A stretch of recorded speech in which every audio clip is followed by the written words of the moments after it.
안녕하십니까. 전쟁의 기술 33장 공포와 불확실성을 유포하라. 테러와 혼란 부분의 발표를 맡은 39기 박진석입니다. 표지의 그림은 이탈리아 통일을 위해 가리발디에 의해서 조직된 청년 조직인 붉은 셔츠단에 대한 그림입니다. 붉은 셔츠단은 지금으로 보면 테러 조직처럼 보일 수도 있을 것입니다.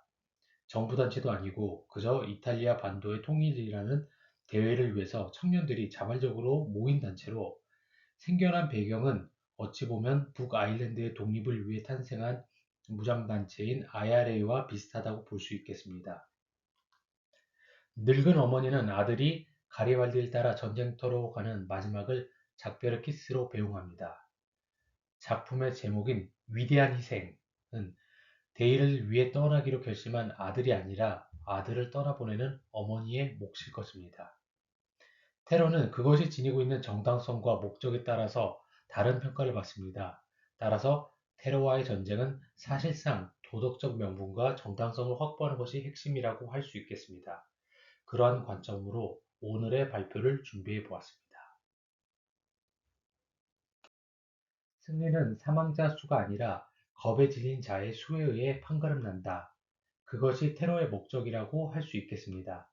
가진 것이 적은 상태에서 최대한 적에게 공포와 불확실성을 주장하여 유리한 위치를 점하는 것이 상대적 약자가 취할 수 있는 우월한 전략이라고 볼 수 있습니다. 그것이 군대가 스나이퍼를 운영하는 목적과 같습니다. 세계의 많은 군대에서는 적들을 은밀히 사살하여 적들에게 움직이다가는 어떻게 죽는지도 모르게 죽는다는 공포를 심어주고 심리적인 타격을 주고자 저격수 부대를 운영하는 경우가 많습니다. 따라서 테러의 핵심은 적의 심리적 공포를 자극하는 데 있다고 볼 수 있겠습니다. 테러, 영어로 테러리즘은 상대의 저항 의지를 마비시키고 상대가 이성적으로 행동하지 못하게 만드는 전략으로 예상 가능한 행위가 아니라 간헐적으로 적이 예상하지 못하는 시기에 폭력 행위를 하여 지속적인 위협감을 유발하는 반면 그 목적 자체가 전투에 승리하는 것이 아니라 상대의 혼돈을 유발하여 과잉 반응을 하게 만들고 협상에 유리한 위치를 점하게 함이라고 할 수 있겠습니다. 따라서 테러를 극복하는 좋은 방법은 공포심과 혼란을 억제하고 이성적으로 행동하는 것입니다. 왜냐하면 적은 우리보다 수도 적고 세력도 약하므로 오직 취할 수 있는 방법이 테러밖에 없기 때문입니다. 역사적으로 유명한 테러로는 1972년 북아일랜드 독립을 위해 조직된 무장 테러 단체인 IRA가 벌인 피해 월요일 테러가 있었고 1974년 뮌헨 올림픽 이스라엘 선수촌을 공격한 팔레스타인의 테러도 있었습니다. 또한 2001년 9.11 테러는 미국 아메리카 대륙 본토가 공격당한 최초의 테러여서 큰 충격을 주기도 하였습니다. 2013년 케냐 쇼핑몰 테러는 제가 개인적으로 경험한 테러였는데 당시는 한국은 추석 기간이었던지라 한국 사람들은 화를 면했었습니다. 하지만 최종적으로 60명이 죽은 비극적인 테러로 종결되었습니다. 세계 최초로 테러 집단을 운영했던 조직은 이란 북부와 파키스탄에 위치했던 이스마일파입니다.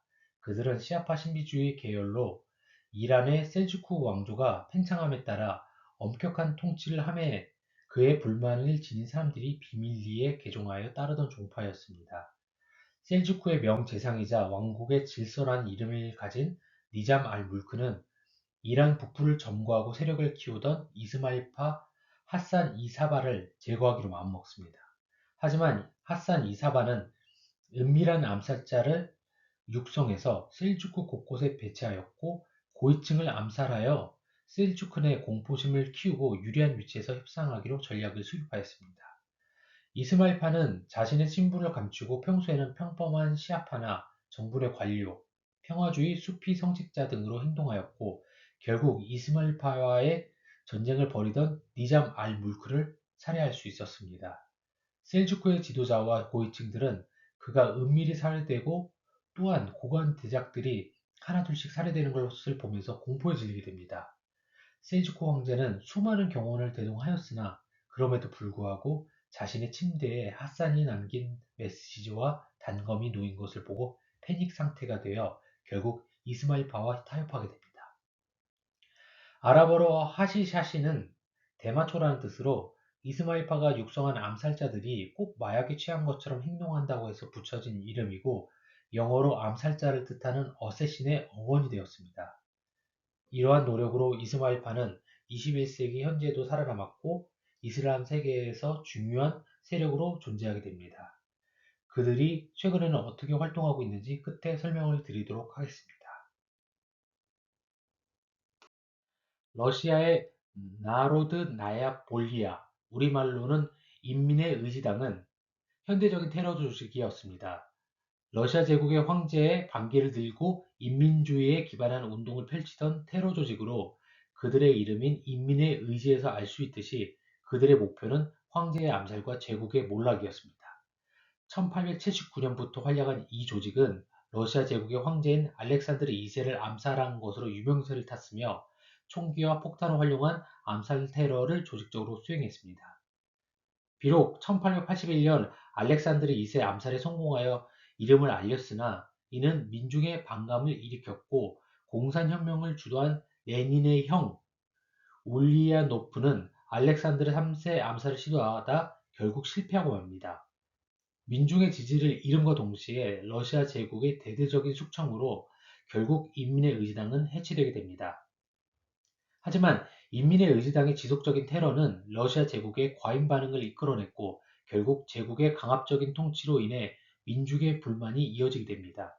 민중의 불만은 다시금 혁명으로 이어지게 되었고 형의 의지를 이어받은 블라디미르 울리아노프, 그의 가명인 레닌으로 유명한 블라디미르 레닌이 러시아 제국의 황제였던 니콜라이 2세를 살해하고 공산당 혁명을 완성하게 되었습니다. 공산당 혁명에서 알 수 있는 테러의 본질은 지배계급이 어떻게 하면 대중의 민심을 잃게 만드는 데 있다고 할 수 있겠습니다.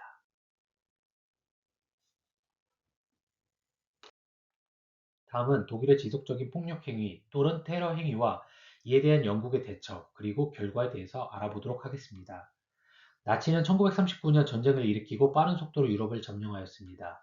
영화 덩케르트에서 알 수 있듯이 프랑스에 주둔하여 나치의 침략을 저지하려 했던 영국군은 무기력하게 덩케르트에서 철수하게 됩니다. 독일은 유럽 지역에서 아직 점령하지 못한 섬나라 영국을 점령하여 유럽 지역의 통일을 완성하고자 하였습니다. 하지만 영국으로의 대규모 상륙 작전은 매우 많은 희생을 요구하는 작전이었기 때문에 나치의 공군 최고사령관이었던 헤르만 괴링의 제안으로 항공 폭격을 통한 영국의 전의를 상실케 하는 방향으로 전략을 수정합니다. 런던의 본토가 공격받은 사례는 사실 흔치 않습니다. 노르만족의 침략 이후 천년에 가까운 기간 동안 런던 본토는 공격받은 사례가 없습니다. 하지만 항공전력을 이용한 런던 공습은 영국인들에게 큰 충격과 혼란을 안겨주었습니다.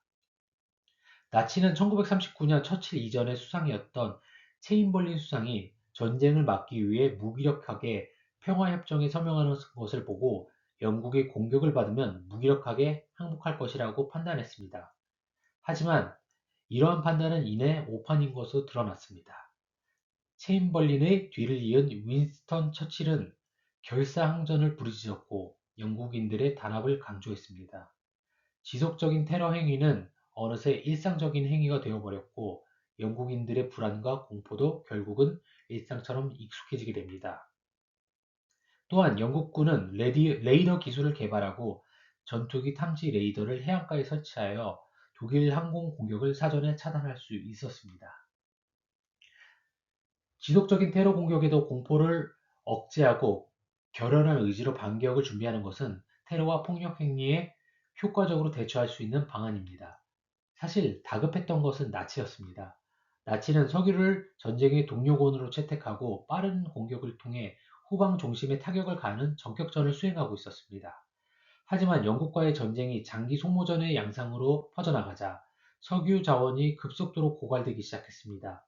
또한 당시 석유 자원을 통제하고 있었던 기업들은 스탠다드 오일이 해체되어 나온 쉐브론이나 모빌 등 미국 기업들과 영국이 통제하고 있었던 로얄 더치 쉘 등이었습니다. 또한 처칠은 석유의 전략적인 가치를 파악하고 미얀마에 있던 버마 오일을 통해서 이란 지역에 석유를 개발하기 위한 앵글로 페르시안 오일, 즉 현재 BP를 설립하게 이릅니다. 독일은 러시아의 아제르바이잔 지역의 석유를 사용하고 있었으나 한계를 느끼고 있었으며 결국 소련이 속한 지역의 유전지대의 통제권을 장악하여 안정적인 석유 수급을 통해 다시금 영국을 점령하기 위로 전략을 수정합니다. 하지만 이는 큰 패착이 되었고 전선을 양측으로 늘린 독일은 오히려 더 심각한 에너지난을 겪게 됩니다. 독일은 석유 자원 확보를 위해 자국 내 풍부했던 석탄을 합성 석유로 변환하는 기술을 개발하고 주요 석탄지대의 유대인 노동력을 통해 석유를 만들어내기에 이릅니다. 대규모 석탄 탄광 지역 중 하나였던 아우슈비츠는 나치가 석탄을 채굴하기 위해 유대인 수용소를 건설하여 유대인들에게 강제 노역을 시켰던 곳이었습니다. 나치는 유대인 수용소에서 채굴되는 석탄을 합성석유로 변환하면서 전쟁이 종결되기 직전까지 합성석유를 만들면서 연합군에 대항하였습니다. 나치가 운영했던 수많은 유대인 수용소는 반유대인 정서의 원인도 있었겠지만 사실 석유가 부족했던 나치가 합성석유를 확보하기 위해 유대인을 통해서 석탄을 캐는 강제 노역을 시키기 위한 목적으로 운영되었다고 볼 수 있겠습니다. 테러가 역효과를 낸 두 번째 사례로는 9.11 테러가 있겠습니다. 이슬람 지하 조직이었던 알카에다는 커져가는 중동 지역에서의 미국의 영향력에 반기를 들고 생겨난 조직으로 미국 본토를 공격함으로써 미국의 전의를 꺾고 중동 지역의 영향력을 약화시키기 위한 목적으로 9.11 테러를 자행했습니다. 하지만 미국은 셀주크 제국이 아니었습니다. 미국인들은 비록 진주만 공격이 있었으나 아메리카 대륙, 그것도 경제 수도인 뉴욕이 사상 처음으로 공격받은 데 큰 충격을 받았습니다. 하지만 이는 오히려 지지율이 떨어지고 있었던 당시 대통령 조지 W 부시의 지지율을 90% 가까이 넘게 만들어주고 미국을 하나의 나라로 단결시키는 역할을 하게 됩니다. 미국은 알카에다와의 전쟁을 선포하였고 이는 오바마까지 이어진 장기전으로 이어졌습니다. 미국은 이라크 전쟁을 일으켰고 테러 세력을 은밀히 지원하던 사담 후세인을 제거하였으며 오바마 때에 이르러서 빈라덴도 결국 사살되고 맙니다. 알카에다 잔당들은 모여서 ISIS를 창설하여 국제적인 화제거리를 만들고 미국에 저항하였으나 현재 ISIS는 괴멸 상태에 이르고 있고 현재 이라크는 저희 회사에서 파견 나간 이라크에 있는 무역관장의 말을 빌자면 정세가 상당히 안정되어 있다고 합니다. 물론 조지 W 부시의 이라크 전쟁은 많은 희생과 전략적인 오판으로 정권 교체로 이어지기도 하였지만 알카에다의 테러 행위가 강대국 미국의 어떤 냉철하고 끈질긴 저항을 이끌어냈다는 점에서 알카에다의 테러는 실패했다고 봐도 되겠습니다. 그럼 우리는 어떻게 테러에 대응할 수 있을까요? 우리가 이번 장을 통해서 얻을 수 있는 교훈은 테러리스트가 되기 위함이 아니라 테러에 효과적으로 대응하는 것입니다. 테러에 대응하기 위해서는 냉철한 이성의 바탕을 두어서 공포심을 억제하고 현실적인 전략과 치밀한 전술로 테러 조직을 와해시켜야 합니다. 2006년 출간된 베스트셀러 괴짜 경제학에서는 어떻게 하면 테러 조직에 대응할 수 있는지 KKK를 해체시킨 스테슨 케네디의 사례로 설명합니다. 1865년 미국 남북전쟁 이후 남북은 퇴역 군인에 의해 결성된 KKK는 그리스어로 모임을 뜻하는 키클로스에서 왔으며 처음에는 사교 집단이었다가 이후에는 백인 우월주의와 인종차별주의에 기반한 근본주의 비밀결산단체로 변질되었습니다. 회원수는 총 800만 명에 이르렀고 이 테러 조직은 대중에게 비밀스러운 공포조직으로 널리 알려지게 되었습니다. 이에 스테슨 케네디는 존 브라운이라는 청년과 손을 잡고 존 브라운을 KKK에 잠입시켜 고위 간부로 심어놓아 고급 정보를 캐내고 이를 라디오 방송에서 대대적으로 방영하여 KKK의 비밀스러운 이미지를 벗겨놓고 웃음거리로 만들어버렸습니다. 더 이상 신비함이 사라진 KKK는 와해되기 시작하였고 대중의 인식도 공포에서 그저 해로운 조직이라는 수준으로 변화하기 시작하였습니다. KKK 멤버들도 자신들의 조직이 웃음거리가 되는 것에 참지 못하고 점차 조직을 탈퇴하기 시작하였고 결국 KKK 세력은 크게 약화되었습니다. 사실 간첩을 심는 전략은 많은 나라에서 이미 수행하고 있는 전략입니다. 대항해야 할 테러 조직이 있다면 치밀한 전략과 냉철한 전술로 상대에 대한 정보를 지속적으로 습득하고 조직의 틈새를 파고들어야 할 것입니다. 그것이 한국의 국가정보원이 존재하는 이유일 것이기도 합니다. 앞서 말씀드린 것처럼 최초의 테러 조직이었던 이스마일파가 현재는 어떠한 모습인지 설명드리도록 하겠습니다.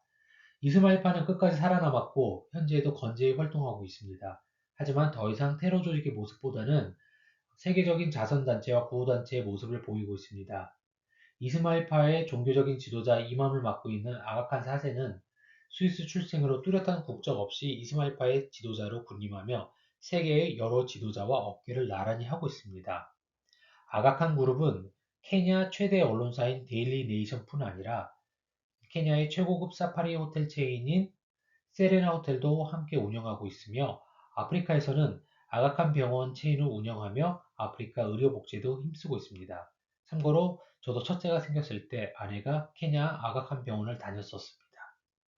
아가칸은 실제적인 본거지 파키스탄과 아프리카 지역에 아가칸 대학을 설립하여 교육에도 힘쓰고 있습니다. 아가칸은 말합니다. 내가 무엇을 성취했는가라는 질문보다 중요한 것은 내가 다른 사람이 얼마나 성취할 수 있도록 도왔는가이다 말입니다. 이스마일파는 더 이상 테러 집단의 형태를 취할 필요가 없습니다. 아가칸은 쓰나미 사태와 파키스탄 지진 사태에서도 적극적인 구호 활동을 펼치면서 이슬람 세계의 절대적 지지를 얻고 있습니다. 더 이상 그들의 세력이 존재하기 위해서 테러와 같은 행위는 필요가 없을 것입니다. 생존과 승리를 위해서는 가장 중요한 것도 폭력이나 공격, 전략, 전술도 아닌 도덕적 우위와 명분이 아닐까 싶습니다. 이스마일파는 도덕적 우위를 바탕으로 테러 집단을 형성했을지도 모릅니다. 하지만 테러라는 행위가 더 이상 환영받지 못하는 현대에서 이스마일파는 자선사업과 보호활동을 통해 존립 기반을 마련했습니다. 그 결과로 이스마일파는 가장 온건한 무슬림 조직으로 널리 사랑받음과 동시에 서방 세계를 비롯한 많은 정치 세력들에게 존경받는 집단으로 자리매김할 수 있었습니다. 그 자신도 암살로 생을 마감한 율리우스 카이사르는 말합니다. 늘 보초를 세워야 하는 삶은 최악이다. 그것은 당신이 언제나 두려움에 떨다는 것을 의미하기 때문입니다. 라고 말입니다. 하지만 진정으로 두려움에 떨지 않는 삶을 원한다면 무적의 상태가 되어야 한다고 생각합니다. 여기서 무적은 적이 없다는 뜻인데 물리적 강함을 통해 대적할 상대가 없는 상태일 수도 있겠지만 진정한 의미의 적이 없는 상태는 성경에 나오는 뱀처럼 지혜롭고 비둘기처럼 순결한 상태가 아닐까 싶습니다. 적의 테러 위협에 대해서는 냉철하고 이성적으로 판단하여 지혜롭게 대처하되 평소에 적을 만들지 않으면서도 도덕적으로도 우위에 서서 많은 사람들의 지지를 얻는 상태가 바로 뱀처럼 지혜롭고 비둘기처럼 순결한 모습이 아닐까 생각해 봅니다. 이 그림은 앞서 말씀드린 작가 지롤라모 인두노의 작품 서글픈 예감이라는 작품입니다. 어머니와 작별을 하고 가리발디 부대에 합류한 애인을 그리워하는 여인의 표정에는 뭔가 서글픈 표정으로 가득합니다. 그녀의 옆에는 이탈리아 통일의 아버지 가리발디 흉상이 놓여 있습니다. 또한 이탈리아 낭만파 화가 프란체스코 하예지의 걸작 키스라는 작품이 걸려 있습니다. 가리발디를 쫓아간 애인은 과연 돌아올 수 있을까 하는 여인의 걱정 어린 모습이 작품에 잘 묘사되어 있습니다. 가리발디의 군대는 의용군, 어떻게 생각하면 이 책에 나오는 테러 조직일 수도 있습니다. 정규군이 아니고 자발적으로 조직된 정치 군대 결사체였기 때문입니다. 저는 이 작품을 밀라노에서 보면서 큰 뜻을 품고 전쟁에 나서더라도 그것이 결국은 많은 사람들의 희생과 고통을 요구할 수밖에 없다는 것을 생각해 보게 되었습니다. 테러라는 무거운 주제를 발표하면서 이를 좀 더 개인적인 차원에서 느껴볼 만한 주제가 없을까 생각하다가 이 그림이 떠올라서 공유해 보았습니다. 그럼 경청해 주셔서 감사합니다. 이것으로 23학년도 2학기 마지막 발표를 마치도록 하겠습니다.